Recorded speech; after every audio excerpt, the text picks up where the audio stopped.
The Shepherd program began in 1997 through the generous support of Tom and Nancy Shepherd and through really the innovative, visionary educational leadership of Harlan Beckley, the original founder of the program. I met Tom Shepherd well over a decade ago, and I just absolutely love the man. He was an impressive man.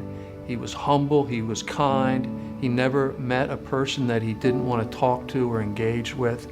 Having said that, he didn't want to just give his money to a program and watch them spend it. He wanted to guide them and nurture them, and he absolutely did that. Over 20 years ago, my friend Harlan Beckley got a group of us together, about 6 of us or so, to talk about this grand innovative idea he had for a program where we would study together with students, faculty, and staff, the causes and consequences of poverty. And we were all on board. We just wanted to know how we could help them. And I started teaching courses that were cross-listed between economics and the Shepherd program from the outset. And the goal was, from the beginning, to prepare students to address the problems associated with poverty in both their professional lives and their civic lives by offering both coursework and community engagement opportunities. Well, the Shepherd program from the beginning was important to a lot of students. Slowly, it became an integral part of the students' education, and slowly it became a minor. It was always interdisciplinary. It always involved both coursework and engagement. At first, it was mostly through summer internships, but then not very long after that, we began a lot of engagement in the local community. And then I remember being told that I had more advisees than anybody in the university. Why? Just because all the minors were my advisees. Like a lot of startups, it did not happen overnight, and it was a series of events, starting with Tom Shepherd, but also with the support of Washington and Lee. A lot of people who become familiar with the program can't help but be enthusiastic about it. It was quite a band of brothers and sisters that ultimately contributed, but they didn't get there overnight, but slowly but surely they did. In most cases, students initiated new aspects of the Shepherd program. I think it's important that students started these programs because it indicates how excited they were about the possibilities of a sustained education that involved both internships and community engagement and work in the course room that would lead to an impact and transformative impact on their careers and their civic lives. In a similar way, the classes that are being offered, it's really just a function of the faculty here. So as new faculty come to campus, many of them across a variety of disciplines decide that they want to get active in the poverty program. And so they each have something unique to offer. And the program just kind of evolves. I think one of the highlights or the great strengths of the Shepherd program is the professional staff and the leadership that that program has had over its life course to date. Being a dear friend of Harlan is the least exclusive club in America. I've been very impressed at the wide, diverse number of people that know and love him from all walks of life, all young and old alike. And Harlan is an inspiration to us all, and it has been a highlight of my last 10 years getting to know him better. Harlan was a very good leader. He was developing courses, teaching them, generating a culture in the program that was not hierarchical, that was a partnership between faculty, students, and staff. And when he transitioned out and Howard Pickett transitioned in, Howard has just been a fantastic leader following Harlan. I see the large collection of faculty and staff and students that we have in the Shepherd program almost as a little policy school inside Washington and Lee, and it's very invigorating to be part of that. I think it's just a transformational program. Not only is it good for the students, but I think it's changed the whole landscape of the campus, from the faculty to the administration, to the parents, and to the agencies that they serve, and ultimately the underserved people. In some ways, it's almost unrecognizable from what it was when I participated 20 years ago.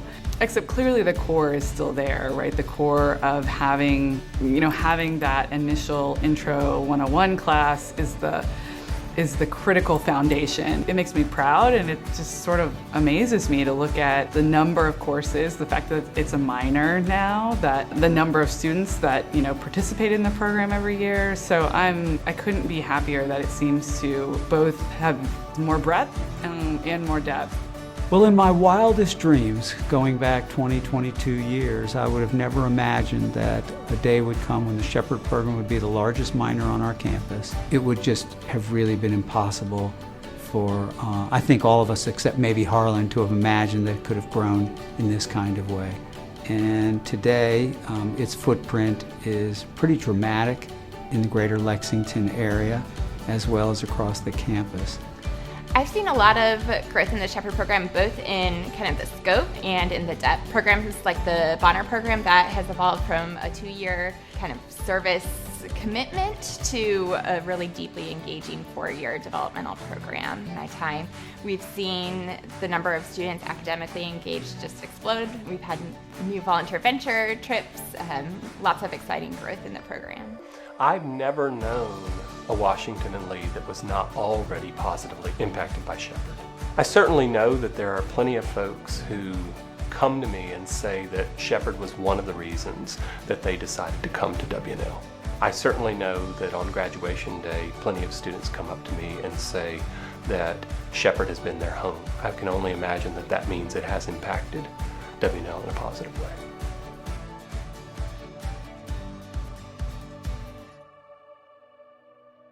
I think it's hard to understate how important Shepherd is, right? Because it really is pervasive throughout the entire campus. I think it's really hard for a student to go through their 4 years at W&L without thinking on some level about the complex issues of poverty that we'll learn about in Poverty 101 and through the different experiences. It gives students a sense of purpose and belonging, but it also binds all of us together on the journey to establishing a more beloved community.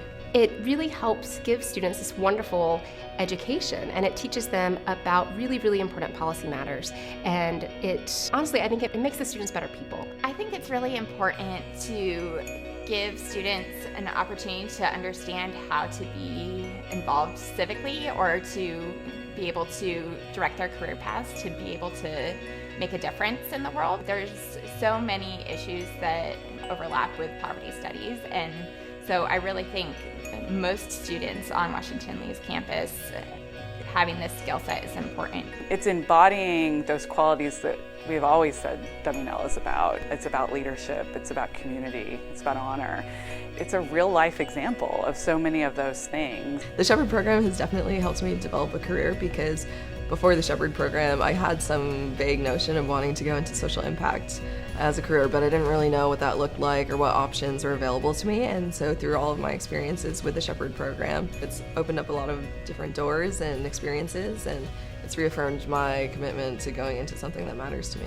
It helps students get a broader perspective on society and how other factors that they may not have considered earlier impact their own lives and the careers that they choose to pursue. And it taught me an incredible amount about how to approach an issue not just from the scientific perspective, but to consider those other disciplines too.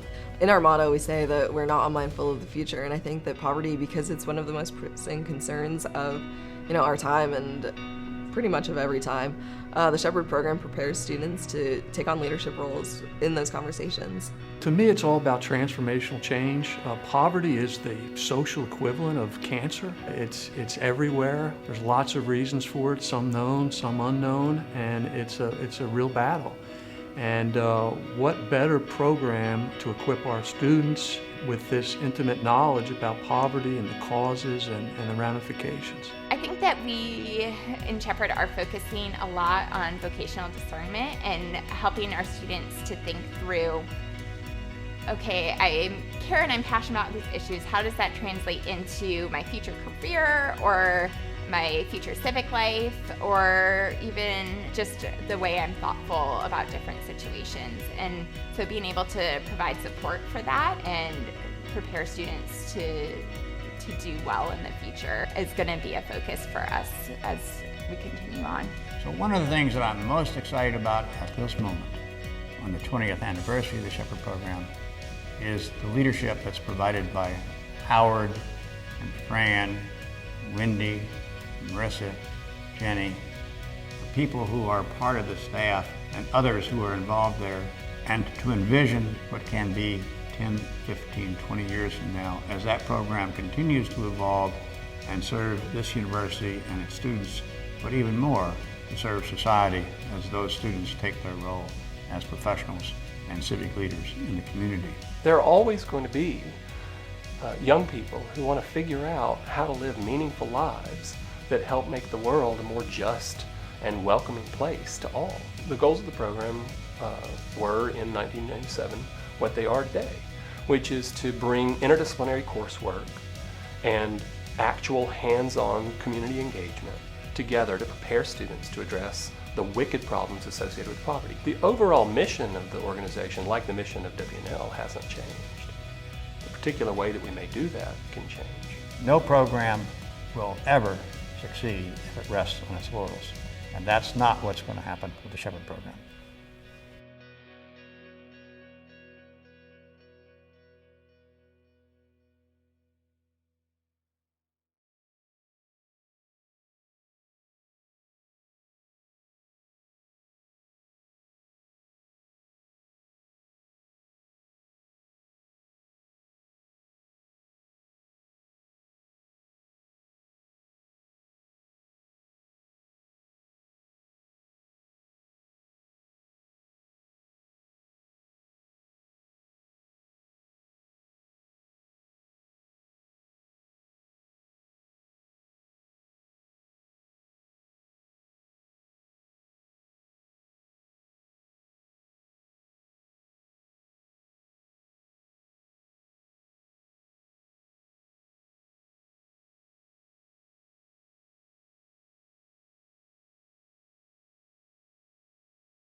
We'll catch George in medias res, okay? Right in the middle of things. Thanks. All right. Well, Rob, thank you for that stellar introduction. Yeah. But I'm so glad that you mentioned turning off the cell phone because I forgot to do that myself. So I'm going to do that right now. because how embarrassing would it be if my cell phone went off in the middle of my own lecture? Well, that's not going to work for me. All right, we'll just do that.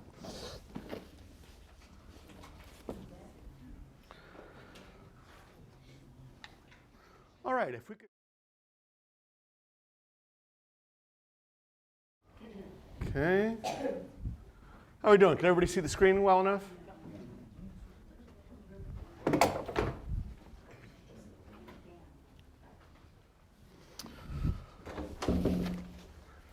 All right, and now it's just about 9 o'clock, so I'm going to begin.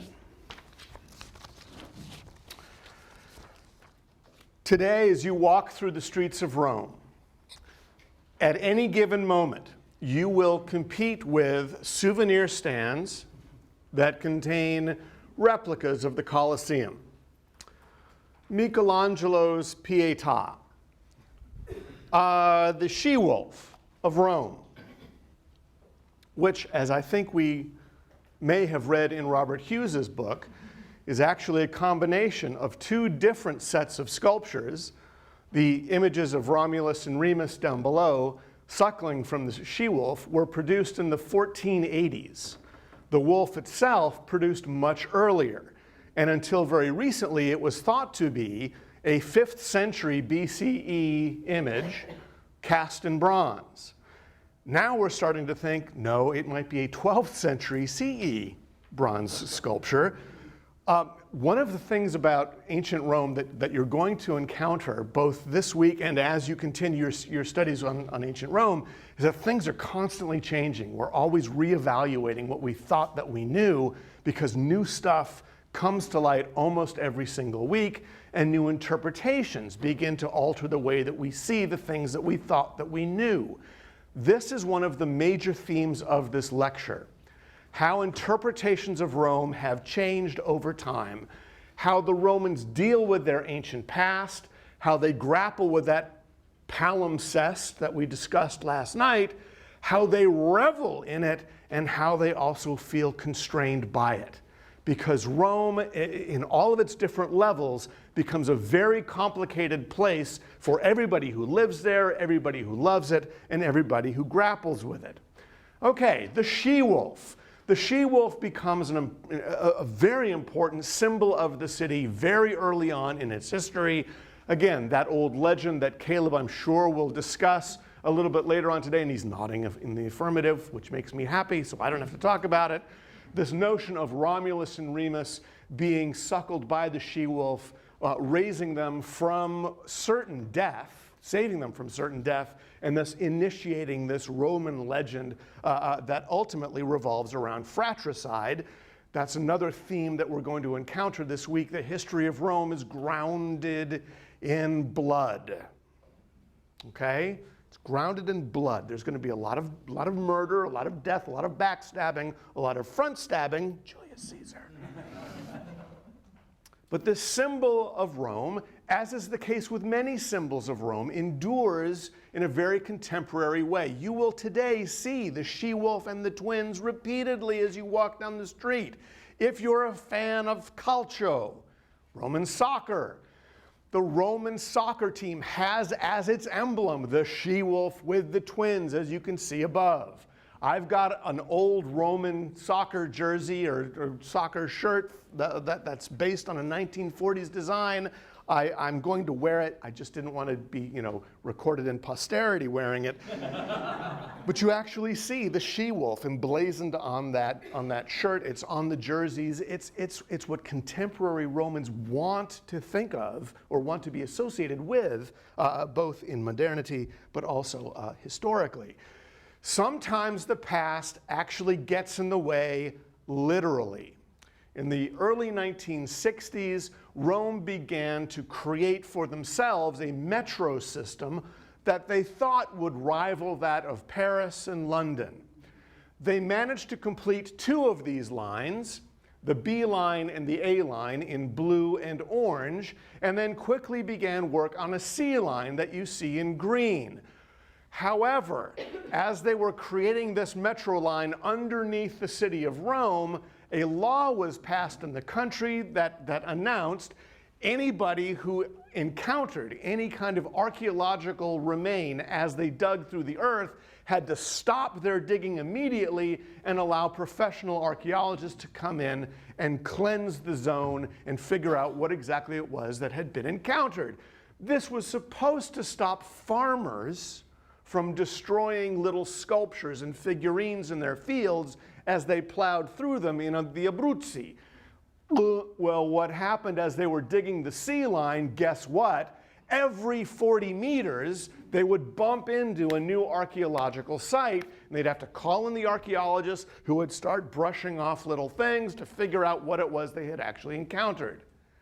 We're now in 2018, and the sea line isn't finished yet. They keep on bumping into things. This is a great allegory for Rome. They love the past. They depend on the past.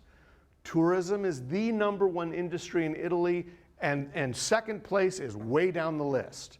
They depend on their archaeological remains. They depend on people like you and me.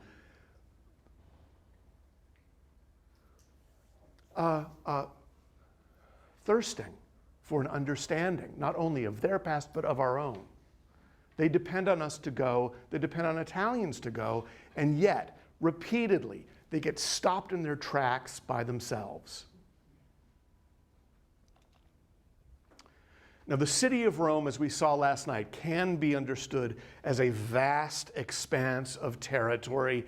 And if you've ever walked the streets of Rome for a day, you know that you can traverse what you think is a vast section of that city. You come back and you look at your health meter and you say, oh my God, I've walked 20,000 steps today.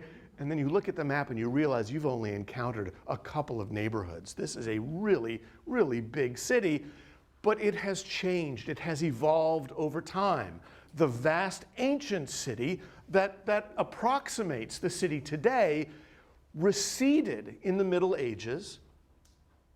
By about 1400 CE, in the time of the popes, during the period when the papacy had moved to Avignon and then had split into two entities, the population of Rome, we believe, had dropped from its high point of about 1.4 million in antiquity, had dropped down to a population of 25,000.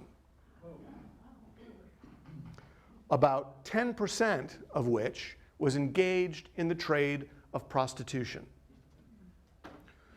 Rome was considered to be a wasteland. It was considered to be a dangerous place to go. Think of Times Square in 1973. Literally, that's kind of a good approximation. But also, that city had begun to recede. Dust had started to settle.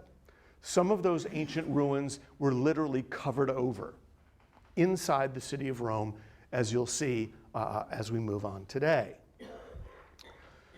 Now, this interest, however, in recovering that ancient past and understanding where we come from really was starting at a very early moment in Roman history, particularly in this Christian period that we're going to be discussing on Wednesday. We know that as early as about 320 CE or so, this group of Christians that had come to Rome and was starting to gain in popularity and support were very much eager in identifying sections of the city that they could call their own. They wanted to find Christian zones that really did not have any kind of pagan overtone or pagan foundation. They wanted their own spaces. And one of the things that these Christians did in the early 4th century was to try to find locations in the city that meant something to them. And one of these locations they were desperate to find was the place where one of their two patron saints, St. Peter, had been martyred in the 1st century. They located not one, but two possible locations.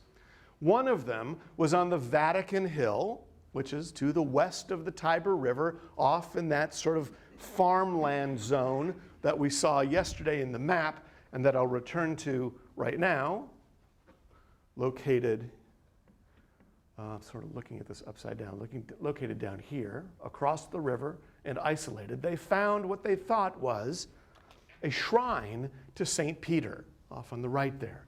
A little altar with no inscription, no verbiage, but there was this legend that Peter, upon his crucifixion upside down, had been interred here in this spot. But there was another competing legend that no, Peter had been crucified and buried about a mile away, also on the west side of the river, in a place that's now called San Pietro in Montorio, on the Janiculum Hill. And in the early 16th century, an architect named Donato Bramante was employed to create a small shrine there to alert pilgrims to the fact that, oh, Peter might be here and not over there. So right away in the 4th century, we have this sense of Romans who are living in a thriving ancient city now. It has not contracted yet. Romans really eager in doing some archaeological investigations and trying to figure out what was going on where 300 years ago. And in this particular case, it has to do with Christians. But as we move into the early modern period, let's actually, we've gone a little bit too quickly, haven't we? Let's take a step back. In the Middle Ages, as we find that retraction and we find the city receding back toward the river, back toward that safe zone where you have potable water, but also a place to dump your garbage and your refuse, we find that medieval population flanking the Tiber River, grappling with antiquity in a very different way. Medievals concerned about that pagan past. Medievals in Rome a little bit embarrassed by it, kind of worried that their Christian modernity in their eyes might be somehow besmirched by that pagan background. So there's this ambivalence that we find toward the classical past embraced by many, if not most, practicing Christians during the Middle Ages. That is certainly not the case among intellectuals who are always going to be thinking about templates and prototypes, but it really won't change culturally until we get into the later 15th century, as you'll see in just a minute. Still, moving on into the 16th, the 17th, the 18th, even the 19th century, we need to remember that much of classical Rome, much of ancient Rome, was literally underground. The dust that had been compiled over the centuries, particularly during the Middle Ages, had risen up to the point whereby some of the triumphal arches that we now are accustomed to seeing in full were literally encased in dirt up to about 15 feet of dirt. And it was true not just in the Forum, but all across these ancient sections of the city. It was literally a city underground. Bits and pieces of it could be seen as one walked down the street, but now you're looking at the tops of triumphal arches rather than the bottoms of them as they ought to be seen. So here's a thing, and I want us all to hang our hats on it. Let's not for a minute believe that medieval Romans, medieval Europeans, didn't know anything about the classical past. It was there. It wasn't there in totem. They couldn't see the entirety of these objects, but they could see sections of them. They knew it existed. They knew what those styles were. They knew what some of the interests were. They could see the Latin inscriptions. Again, Latin is the official language of the church. It is the language of Europe, legally, religiously, spiritually. Medieval Europeans hadn't forgotten about the classical past, but they also weren't terribly interested in digging it up. They were pretty content with leaving it underground, literally and figuratively. As we move through that early modern period, we do find in the very term Renaissance, a rebirth, we're finding in the early modern period this growing interest in the 15th, the 16th, the 17th century in going back to antiquity, starting to think a little bit more clearly about what the ancients were actually interested in. There are some movements in the 15th century in particular to try to turn pagan Romans into proto-Christians. There are some movements in which you see our Christian theologians looking at the words, say, of the Proto-Dionysian theory, that the ancient Greeks and the ancient Romans were actually beginning to understand the concept of monotheism, that they weren't interested in pagan culture. Okay. We have Roman humanists trying to unearth the classical past and turn it into something that modern Christians can latch onto and embrace as something that's viable. And this interest in reviving antiquity, the Renaissance, the rebirth, is a term that suggests a real interest in going back to the classical past and reviving it, as we'll see on Thursday. We also see artists, thinkers, recognizing some of the problems in that revival. When Nicolas Poussin produces this very small easel painting, Et in Arcadia Ego, he's actually telling us a little allegorical story, not of what's going on in the ancient world, but rather what's happening in his own day in the middle of the 17th century in Rome. For this picture shows us what we think of as a group of ancient Romans out in the fields, going for a walk outside of that busy city of Rome and stumbling across this monument, which actually has etched in it, and I know you can't see it, the words Et in Arcadia Ego. Caleb, there are a couple of different ways of understanding that phrase. What would they be? Huh. There's not a camera on me, right? No. Yeah, so some of it is about Roman pastoral poetry. So Roman pastoral poetry, the bucolic tradition. Gesturing back to Greek pastoral poetry. Gesturing back to the ancient Greeks, as we're going to see the Romans doing in abundance. Those would be the two I would emphasize. Okay. So, Et in Arcadia Ego. So too I go in Arcadia, out into this pastoral bucolic zone. Okay, well, look at what's happening. We have these four figures that Poussin imagines gesturing toward what's basically a tomb. It looks like it's a Roman tomb, with the inscription, so too I go in Arcadia, so too I walk through the fields. Okay, in Poussin's imagination, these four Romans have stumbled across this architectural, archaeological element, this thing, and they don't really know what to do with it. They're gesturing at it, they're pointing at it, because in fact, this inscription can be read in a couple of different ways. And they look, as they point and gesture and look at one another, they're actually arguing about what it really means. How should we interpret this tomb that has appeared out of nowhere? We didn't expect to find it as we were going off on our little picnic. That becomes an allegory for what's happening in the early modern period, as we find, again, artists and scholars and tourists stumbling across these things and having absolutely no idea what they mean.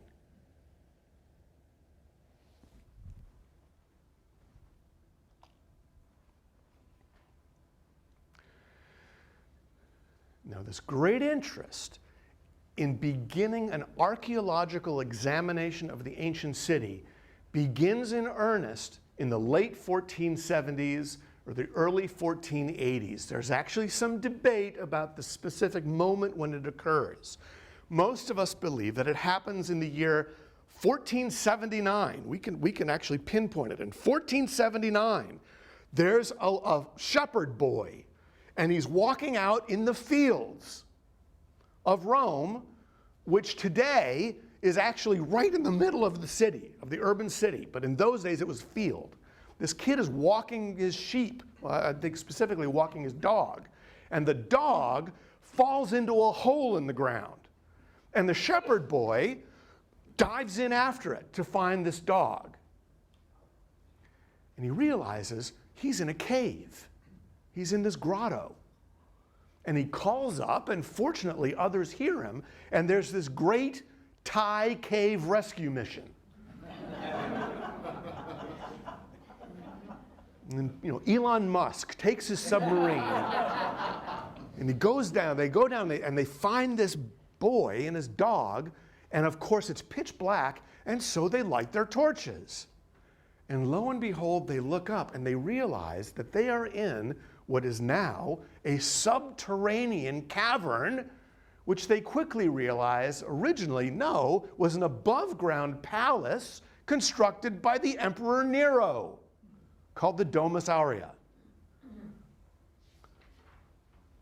That's a mind blow. Can you imagine walking along the colonnade, falling into a hole, and realizing, wow, there's this whole other building down here that we didn't understand from 1749. Wow, everybody would be really excited, wouldn't they?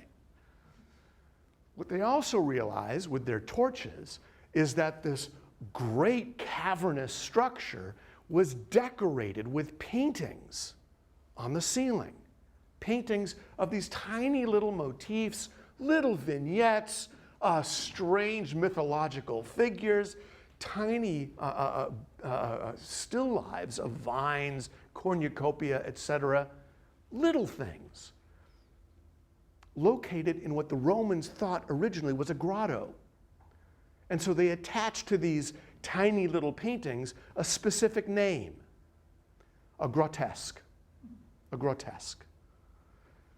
And that's what we call these little small paintings. You'll go through Italian museums, French museums, English museums, and you'll find these tiny little paintings. Those are all grotesques. And that word comes from the discovery in 1479 of these tiny little paintings on the ceiling of the Domus Aurea. What's really important for us, though, is not that the etymological origins of that word, but rather the fact, ready? This was the first ancient Roman painting that had ever been seen by early modern eyes. Because Roman painting had literally been destroyed over the ages because most of it centered around pagan themes. And the early Christians had intentionally destroyed those in an effort to wipe away that ancient past. This was the first indication to Renaissance artists that the Romans had been painting. They knew they'd been sculpting, they knew they'd been building, they didn't know they'd been painting. And this shocked the people of Rome and the people of Europe. Oh my goodness, the Romans had painted. Even to this day, as you'll see tomorrow, we have very few examples of Roman painting. Most of those survive today in the city of Naples and the surrounding area of Pompeii and Herculaneum, where that volcano of 79 CE effectively wiped out the city, but encased the walls and preserved those Roman paintings for archaeologists to unearth in the 19th century and to preserve in the Archaeological Museum of Naples. Well, this discovery of 1479 created almost a cottage industry of archaeological excavations and ancient study. In 1501. In 1501, an artist named Jacopo Sansovino goes running into the city of Rome shouting that he has found an ancient sculpture in a barn in the outskirts of Rome. And immediately they call a young sculptor who's sort of a struggling artist at the time. His name is Michelangelo. They say, Michelangelo, come look at this sculpture and confirm that it's really an ancient work. And Michelangelo looks at it and says, oh, sì, fantastico. Yes, that's an ancient sculpture. And that sculpture, the Laocoon that you see here, is very quickly promoted as being an element of the classical past, a Hellenistic work, a Roman copy of a Greek work. It is purchased by no less a figure than the Pope himself. Julius II purchases this sculpture and adds it into the papal collection.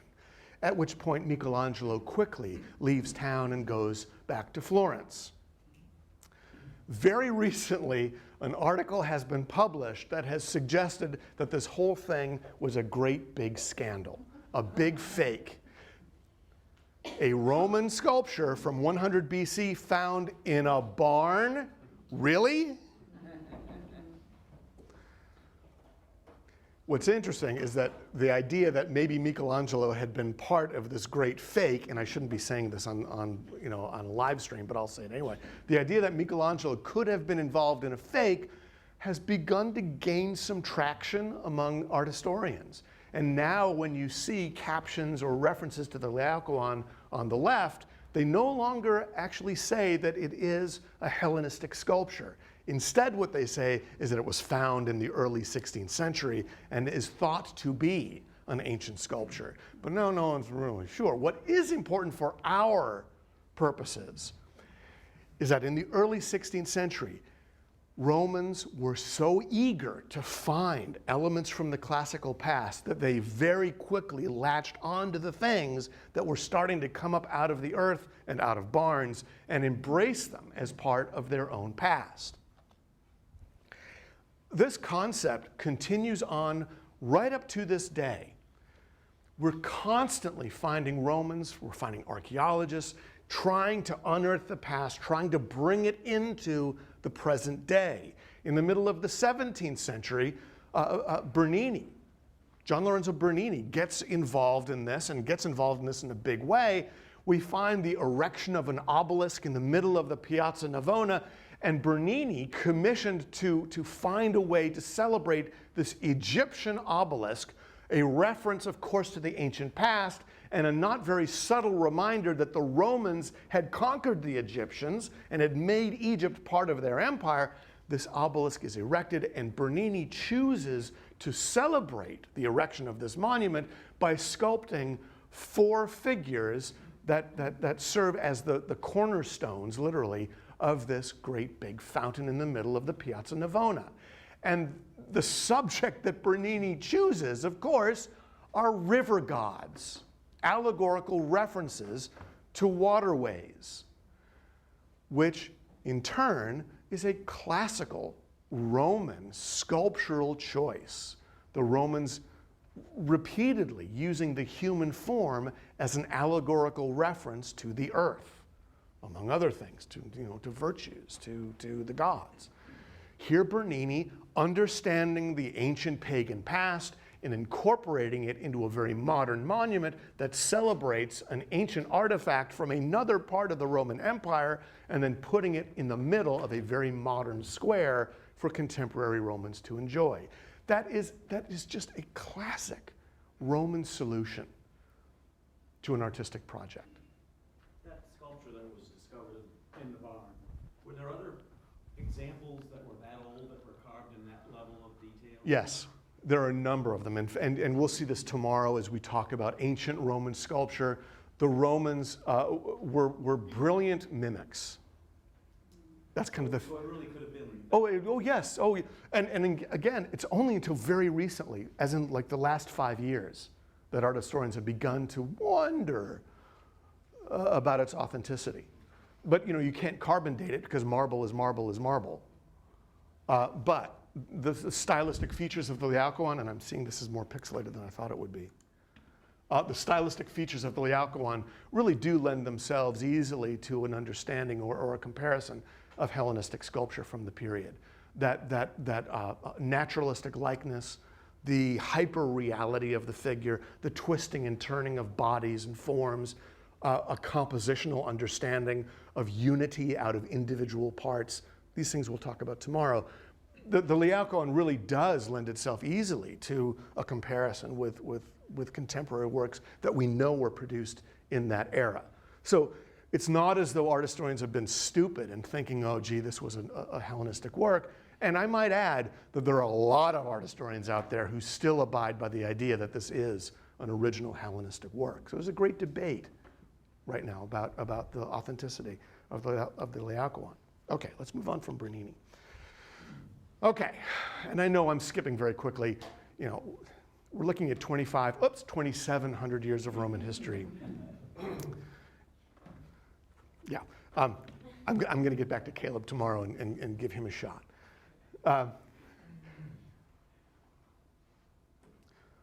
One of the key moments in the Italian now I'm using the word Italian intentionally, the Italian understanding of the Roman past comes in the 19th century. Between 1848 and 1870, a good 22-year period, different Italian city-states and provinces governed by other countries in Europe formed together a coalition to fight off the Austrians and Hungarians, the French, and the Spanish who occupy the Italian Peninsula. Because up until 1848, well, really 1870, Italy was not Italy. The peninsula was a set of individual, independent, sovereign city-states and then provinces that ultimately were governed by foreign powers. Italy was a great big colony. It wasn't until the middle of the 19th century that the Italians got together, they united briefly to expel the foreigners, the last holdout being the papacy. Papal states were not ready to give in to this unification movement. It was finally in 1870 that an agreement was reached whereby the Vatican could retain its political sovereignty and be its own independent state with a population of 1. Okay, there's one citizen of the Vatican City. All right. Why are we talking about this? Well, it's because in the middle of the 19th century, at the same time that Otto von Bismarck is uniting Germany, we find the Italians uniting themselves and arguing that for the first time since the 5th century CE, Italy ought to be united. We used to be great. We used to govern the entire Mediterranean Sea and up into Europe. Let's make Italy great again. MIGA. Really, that's what they're talking about. Let's make Italy great again. It's a new renaissance in the 19th century. There are 3 figures, Cavour, Garibaldi, and Vittorio Emanuele, who joined together as the political theorist, the military leader, and then the political governor, Vittorio Emanuele. These 3 figures, this triumvirate, they join together, they get their forces, they expel the foreigners, and by 1870, they have made Italy, Italy.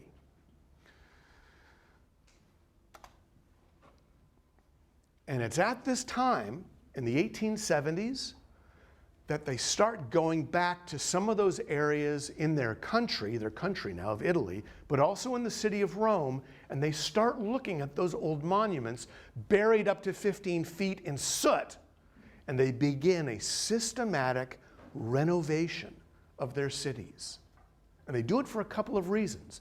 One, they really do want to make Italy great again. They want to recover that past. They want to see what their Roman forefathers had been up to 1,800 years ago. But secondly, they're very much interested in catering to this thing called the Grand Tour.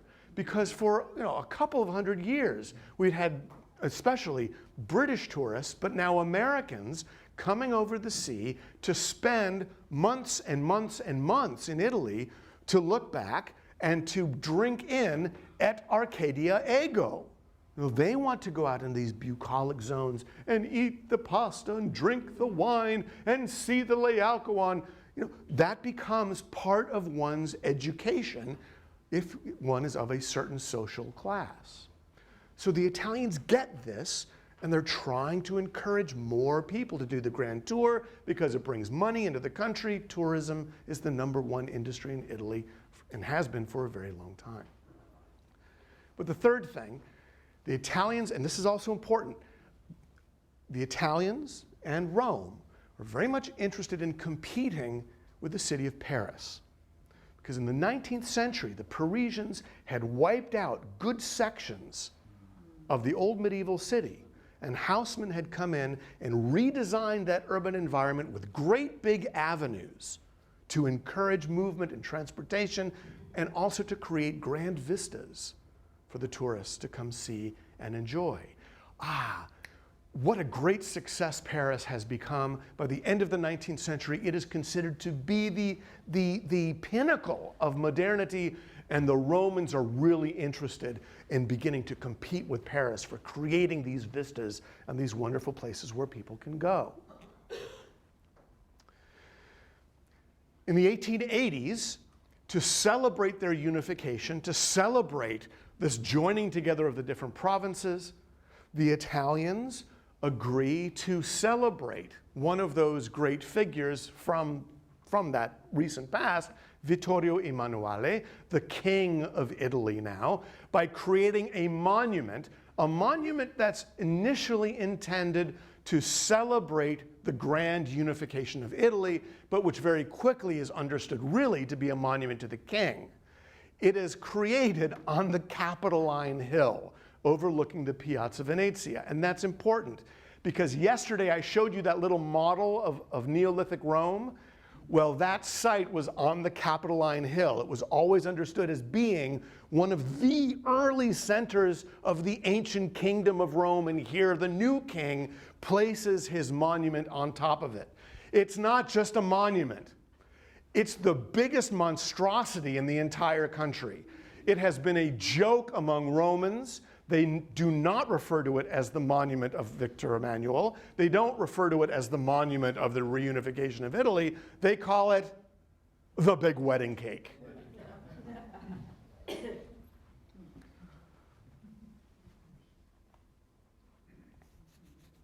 But this interest in modernity goes hand in hand with what's happening in 19th century Northern Europe, particularly Germany.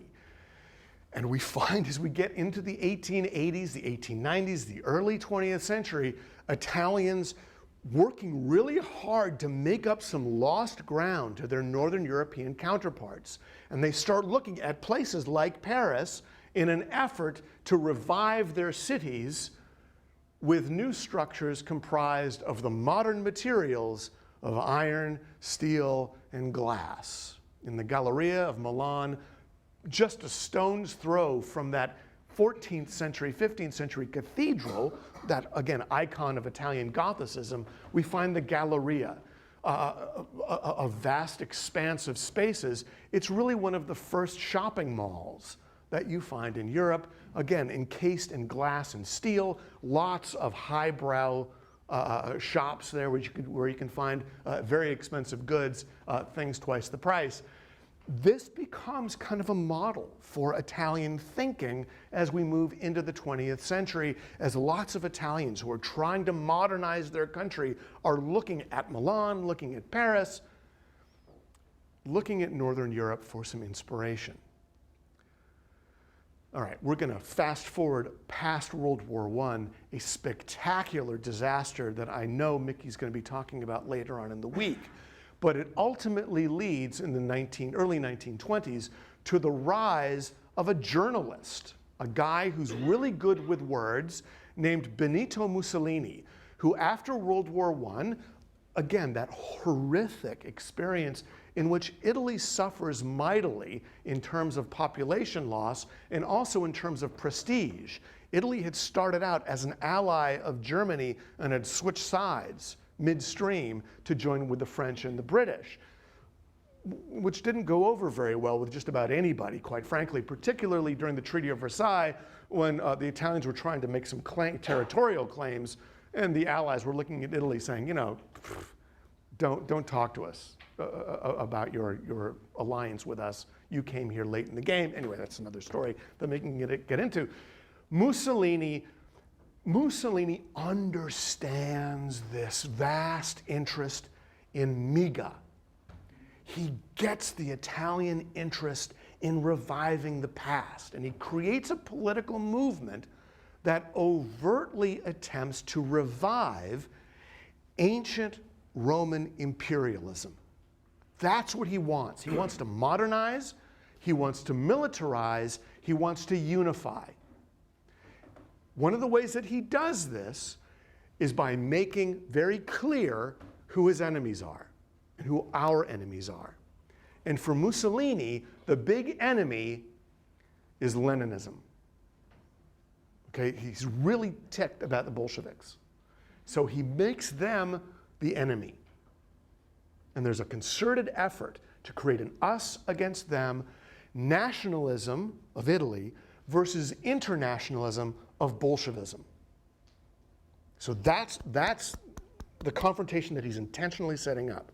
And the way that he wins over his population, first of all, is with his words. He's a journalist. He knows how to write, he knows how to communicate, and he knows what's going to resonate with his audience. But also, Mussolini is intentionally using the ancient past, the classical artifacts of antiquity, to remind Italians of where they came from. And he goes back and he's using these classical artifacts overtly. I mean, take a look at the photograph. Mussolini here giving the fascist salute. By the way, fascism in and of itself, a Latin word that the ancient Romans had used to describe what happens when you bring a bunch of separate sticks together and then weave them together into one, into a whole. Fasce, these different branches brought together to create, a fascist entity. That's where the word fascism comes from. It's a Latin term that Mussolini invents. We know that north of the Alps, others are embracing this concept of nationalism that's based on militarism that creates an us against them dichotomy. With Mussolini, we also understand that he recognizes the things that are making those northern powers in Northern Europe truly effective. He knows that the Germans, the Dutch, the French, and especially the English have colonies all around the world. Colonies that they can use for their resources, colonies that they can use for trade, colonies that they can use strategically and militarily by placing bases all around the world to control their interests. And Italy, because it had only recently been its own country, didn't have any. So in the middle of the 1930s, Mussolini goes about the process of rectifying this by sending an Italian army into Africa, into Ethiopia, which he claims has some connection to Italy. He takes his army in there in order to make Ethiopia an Italian colony. And he does it pretty brutally, as you can see in this cartoon on the left by David Lowe from the Evening Standard. And the inscription or the caption, which you might not be able to read from where you are, says, "Pa! They were uncivilized savages without ideals." And there you see the Ethiopians that he has gassed, dead behind him, obviously raising the question of who's really the uncivilized savage in this equation. Well, this campaign in Ethiopia didn't go very well. The Italians actually were completely humiliated and had to retreat out of Ethiopia, which made Mussolini and the Italians the laughingstock of Northern Europe for quite some time. And I've always thought that's one of the reasons why the Italians were so late to join into the activities in World War II. Italy didn't declare war on France until May of 1940, just as the Germans were reaching Paris. The Italians were waiting because they were actually not very effective on the battlefield, as their Ethiopian campaign had demonstrated to them. Internally, domestically, Mussolini was a little bit more successful than he was on the foreign stage. One of the things that Mussolini intentionally does in an effort to revive this Italian nationalistic spirit is to go directly into the heart of the city of Rome and turn it into a Parisian model of urban design which emphasizes the Roman past. He does three things that I'm going to show you here in the next 5 minutes. Number one, he goes to the Vatican and he recognizes that there's a great opportunity to create a zone here leading up to St. Peter's that in the 1920s is filled with buildings. Now, we know back in the 17th century, this entire avenue here was completely clogged with tenements. This was considered to be one of the ghettos of Rome, right at the doorstep of St. Peter's, and the reason why Bernini's arms of the square of St. Peter revolve in this direction is that these columns are intended to keep the tenements out. It's almost a wall, a barrier to protect the Vatican from the encroachment of the poor. So Mussolini in 1929 goes into this grand avenue and demolishes all of those structures in order to create this lovely avenue that we see today. And as you walk from the Tiber to St. Peter's, you see this massive Parisian boulevard, which is really a Mussolini invention from the late 1920s and the early 1930s. He does the same thing at the Roman Forum, which in the 1920s was actually a fairly accurate replication of what the ancient and medieval city had looked like. A lot of buildings surrounding the Colosseum and flanking the Roman Forum, which you can barely see here. Again, I don't have my glasses on, but the approach to the Colosseum really depends on one's angle in the alleyway that you use to approach that space. Mussolini changes that by eradicating a good chunk of that space next to the Forum and creating the vast boulevard that you see today as you make your way from the Wedding Cake Monument down the street to the Colosseum. Mussolini cleared it out. He wanted to make it a straight shot in that Parisian concept of the boulevard that connects one major location to another.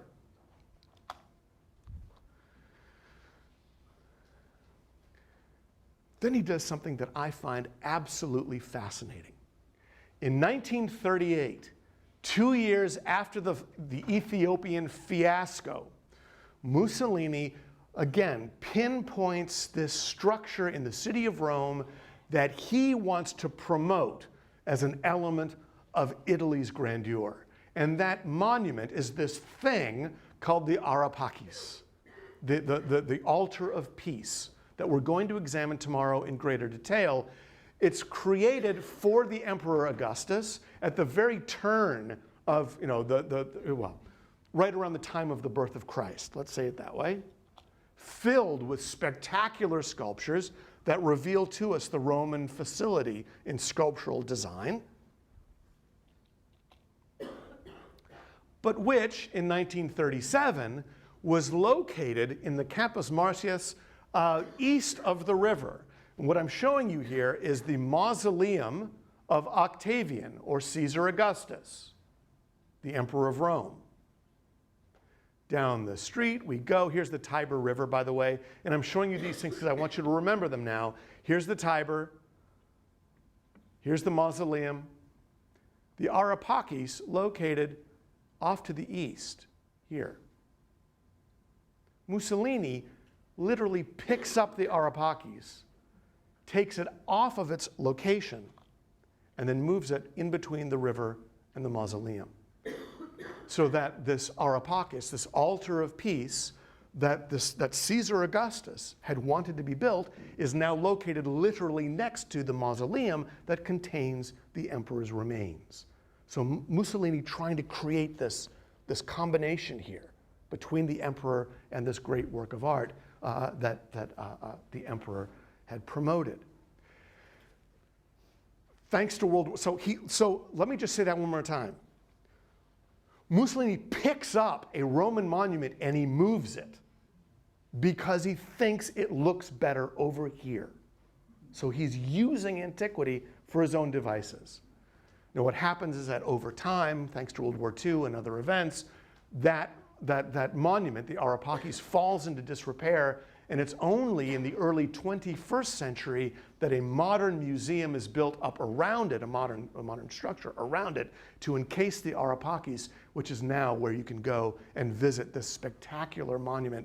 Really, the next time you're in Rome, go to the Arapakis and just plan to spend 2 hours there because it's tremendous. All right, very quickly. As we move into the 20th century now, the legacy of Mussolini obviously is not a very good one. Granted, he did make the trains work on time, and there is some truth to that.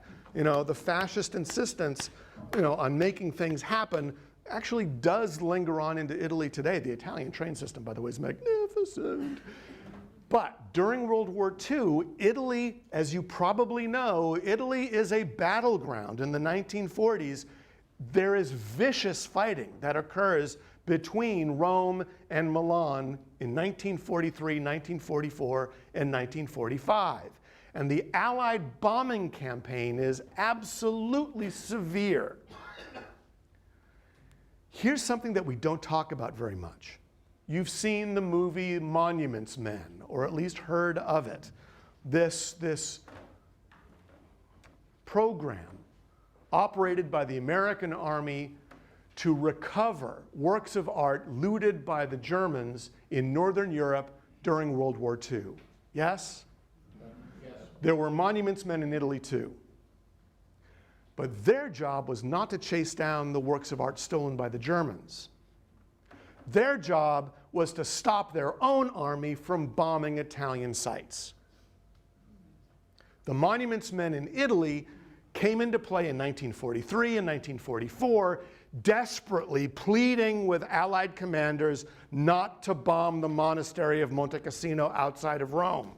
And the Allies were absolutely convinced that the Germans had occupied positions inside the monastery and were using those positions to shell Allied troops. We now know that was not the case.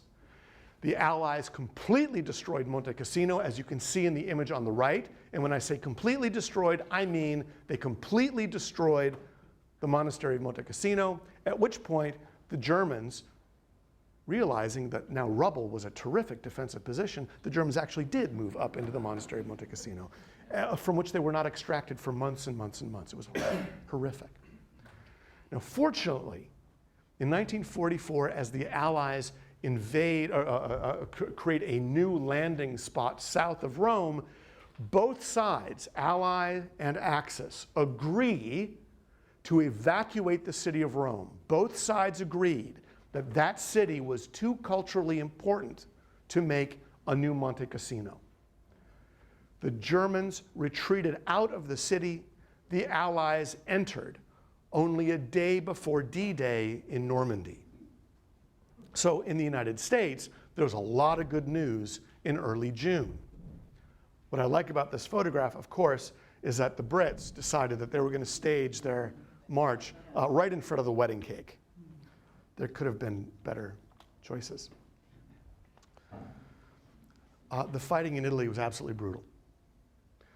The toll it took not only on armed troops, but also on civilians was astronomical. And today, as you drive through areas of Tuscany in particular, where a lot of the heavy fighting occurred, you will go through cemeteries. You'll see the monuments to the partisans, the partigiani, the resistance fighters who were taking on the Germans in an attempt to help the Allies. But there's also, guys, there's also an understanding in the early 1940s, the 50s, the 60s, and on into today, that there were fascists in Italy. They were participating.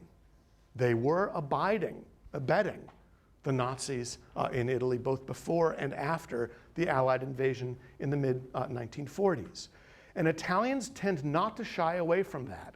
In the late 1940s, right after World War II, we find the great Italian art form now coming to us in the form of cinema.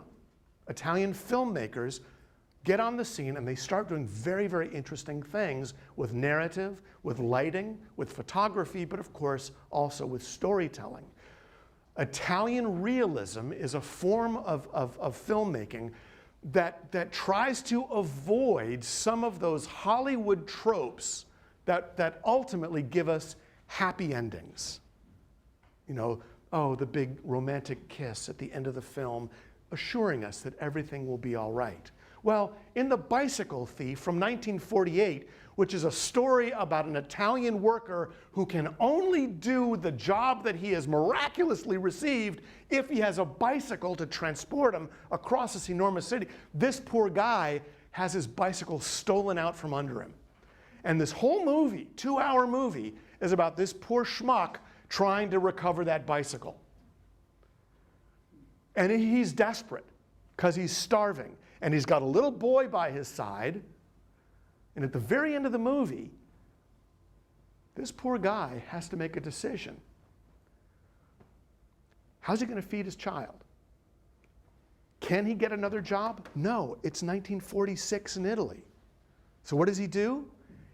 He tries to steal a bike in front of his son's eyes, and he gets caught, and he gets humiliated in the city streets of Rome, and his child is there weeping, and he's weeping, and the film ends with the owner of the bicycle realizing what's happened, and he lets the guy go. He does not press charges. And the film ends with this bicycle thief and his little boy walking away from the camera, sobbing. That's the end.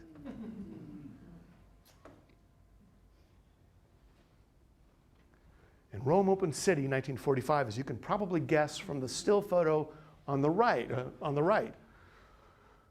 is an equally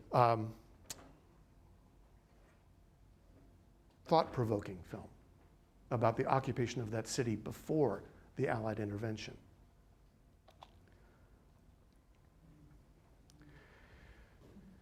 It's still called the Italian miracle today. Because in the 1950s and the 1960s, some of those structures, those infrastructural projects that Mussolini had inaugurated in the 19th century actually caught hold, particularly in Northern Europe. Some of those factories and plants that had not suffered from invasion because they were so far north began in the late 1940s and early 1950s to churn out motor vehicles. Those Vespas that we all like to think are really cute and annoying and fun, those Vespas actually were the mode of transportation for lots of Italian families. I didn't have an opportunity to seek it out, and I might be able to do it during break, but there are these wonderful 60-second advertisements that are filmed in 1950 for the Vespa company that show you not one, not two, not three, but 5 family members riding on a single Vespa. Without a helmet, no, and a couple of them are under the age of 5. That was the station wagon for a lot of people. The Vespa takes off. Fiat, making these tiny little 500-cylinder cars, the Cinquecento, the famous Fiat Cinquecento, becomes the car of Italy. What I love about the advertisement on the right from 1955, take a look at that glamorous, elegant Italian model, standing literally on top of the Cinquecento, up through the sunroof, but look what's behind her. A whole set of Roman columns. Once again, Italy to this day has this relationship with their ancient past, and they're using it to romanticize things and to make things more palatable, more interesting for the viewing public, combining modernity with the ancient past in lots of ways. And that also comes through in film. Roman Holiday ain't the bicycle thief. In the 1950s and moving into the 60s, Italian realism begins to feel kind of heavy, even for Italian viewers. And by the time you get into the 1950s and you've got your Vespa and your family's on board as you take that 6-hour trip to wherever with your family on your Vespa, they want a different kind of image of Rome, of Italy. With Roman Holiday, take a look at this wonderful still photograph that I know you all recognize. There's Audrey Hepburn, all 64 pounds of her, with Gregory Peck in front of the Spanish Steps. Billy Wilder understanding that this movie is actually spectacularly boring. It's a really dumb movie. It's stupid. It is. It's really dumb. I watched it with my kids like 10 years ago in Rome, and even my 8-year-old was rolling his eyes, going, "Oh my God, really? This is stupid." What makes that film work is it's Rome. It's a movie not about these two characters. It's a movie about Rome in 1953. And so you're fixated on it. It's stunning. It's brilliant. Billy Wilder giving you the grand tour. That's what it is. Fellini, as we saw last night, Fellini turns that on its head a little bit. He uses the Trevi Fountain and other monuments in Rome not as this, French kiss of the city of Rome, but rather to show you how Rome has become used by the elites, by the media, by foreigners. Annika Ekberg here, by the way, is not a Roman. She's a tourist who comes in and just uses Rome for her own devices. I had a really hard time finding the right images for this one. But this is an important film. Moving through the 1960s and the rebellions of 1968, which were hot in Rome, into the 1970s, Italian intellectuals, they too are looking back to the classical past.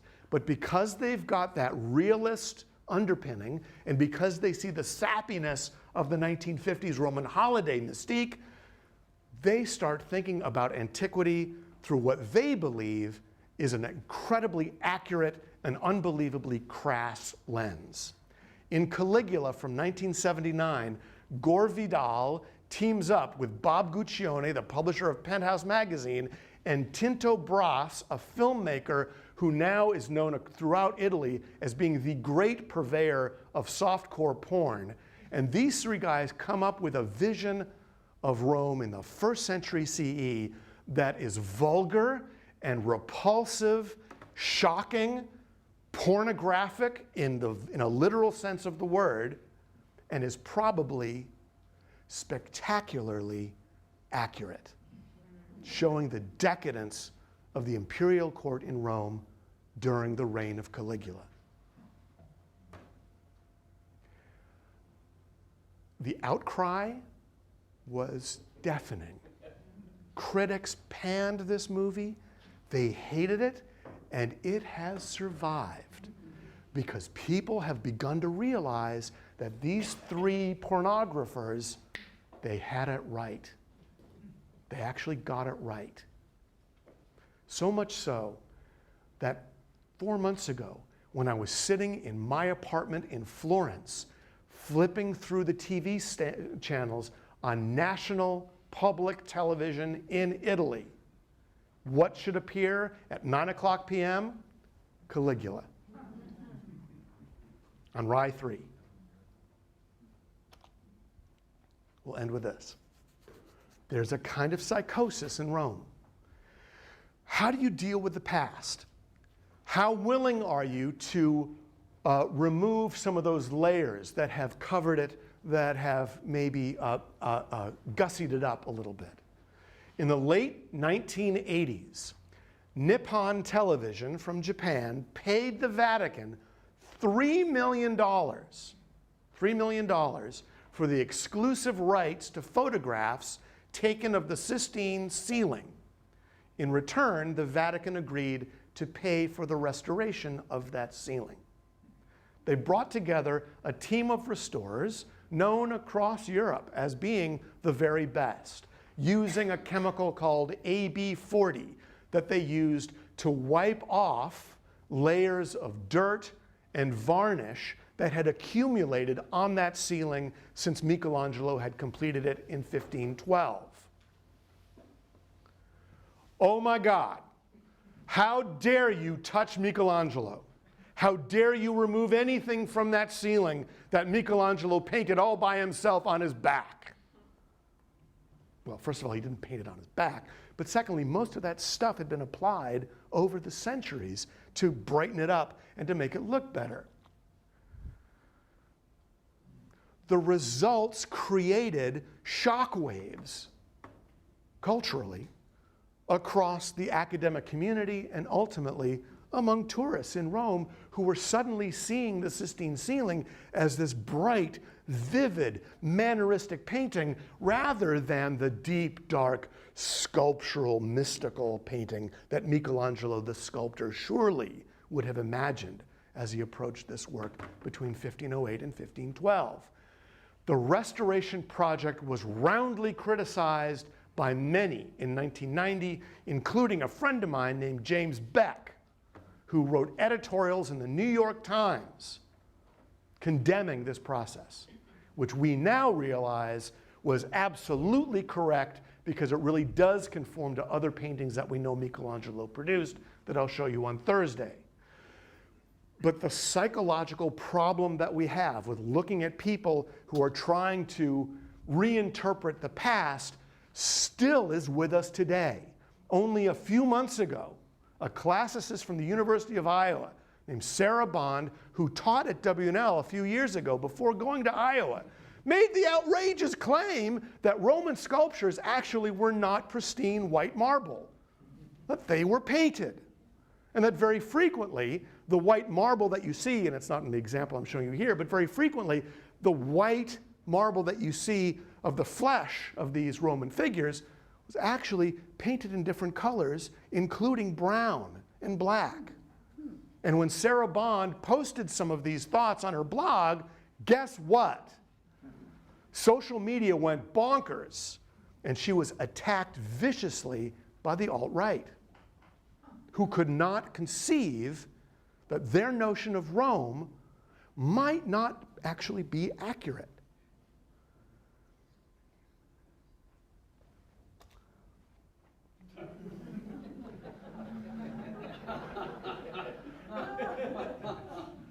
So today we're left with this. We have before us in Rome magnificent structures that have been beautifully cleaned and are probably pretty accurate. But we also have these lingering romantic notions of what Rome could have been, might have been, hopefully was. Happy gladiators taking pictures with us. Centurions hobnobbing with the people. Oh, that's lovely. Look at my sandals, look at my breastplate. They're not interested in slitting my throat. No. As we go through this week, I beg you to be critical. I beg you to look at the images that we show you, to think about the themes that we're presenting to you, and to ask yourself and maybe us, exactly how accurate is that? And how do we know? How do we know of its accuracy? And sadly, very frequently, my answer and our answer will be, oh, we're not really sure. All right, that's all I've got today. I'll take your questions.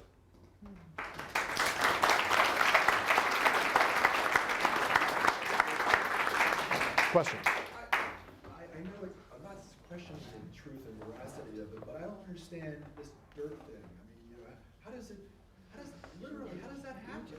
How does dirt get built up? I mean, I just don't understand. Sweep it against the wall. So the question is, how can it be that so much dirt can accumulate in one spot in an urban environment so quickly? There's a book that's come out called The World Without Us. And it's a hypothetical construction of what the globe might look like if all human beings suddenly left it. And in this book, he, I think, correctly notes that just about every large architectural structure that we have would fall apart. Without maintenance, every few years, without support, these structures collapse. They need to have human hands maintaining them. If you don't sweep the city streets, after a week, they stink. After a month, it's pretty gross. After a year, things start to get covered up. Well, think of snow. You know, snow falls, and it doesn't take much to cover up a street. Well, after 100 years, it begins to accumulate. After 200 years, accumulates a little bit more. After 500 years, and after 1,000 years, you've got 15 feet. That's always blowing. The wind's always blowing, yeah. And when you've got 7 hills surrounding you, you've got a lot of dirt that's going to be falling into the center. And where do you put it when you're Oh, you cart it off. I actually have no idea what they do with the dirt. Was it also the case that some of those areas had fallen into disuse, and that's the reason they really weren't being maintained? Sure. So the question is, was it also because these facilities were no longer being used? The answer is yes. It's not just Rome. I mean, every place we go to, it's the same. I mean, this is in Paris and to other places in Tuscany that we've studied. It happens all over. I'm not saying it doesn't happen. I just And I have a hard time getting my mind around it. nature. I know. I do too. But them's the facts, you know. Try not cleaning your house for 5 minutes. Right, exactly, right. You know, I don't, well, I'm not even going to go into what happens in my house. You've got the terracotta warriors. The terracotta warriors.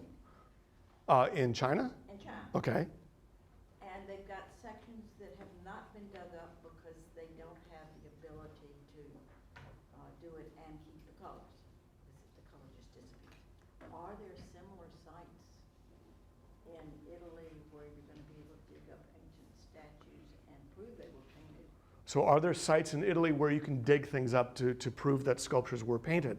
Well, one of my answer is, I don't know, they're under the ground. But my other answer is, yeah, that we know there are sites that still need to be unearthed. Pompeii is one of them. When you go to Pompeii, there's a great section of that city that has not yet been excavated. So, you know, and as we see with the subway system, they're continually bumping into things, and who knows what they're going to find. That's a good question. Yeah. Greek sculptures and Roman sculptures, how can they tell that one is a copy of something that doesn't exist anymore? How can you tell whether a sculpture is a Greek original or a Roman copy? We'll talk about that a little bit tomorrow, but in short, the differences are actually pretty minimal. Usually the Romans were quite good at copying, but there was one way that you can, I think you can tell a Roman copy, and that is the Romans, because of their interest in wealth and their interest in the display of wealth, understand that in their period, one's social and economic and political status can be gauged by the amount of food they can eat. And so very frequently, you'll see on Roman sculptures a little bit extra baggage around the belly. So I would be a good Roman. Okay, thank you, George.